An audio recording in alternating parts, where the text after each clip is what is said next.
तिसरा प्रश्न, these days job opportunities are not as better as they use to be in the early 70s.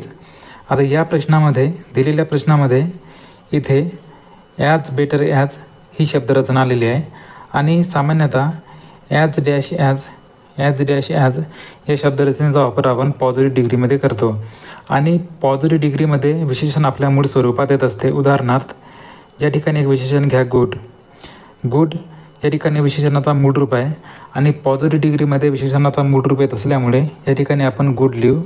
Comparative डिग्रीमध्ये विशेषणाचा रूप change होऊन इथे better येईल. त्याचप्रमाणे सुपरलेटिव्ह डिग्रीमध्ये बेस्ट येईल. पण दिलेल्या प्रश्नाची रचना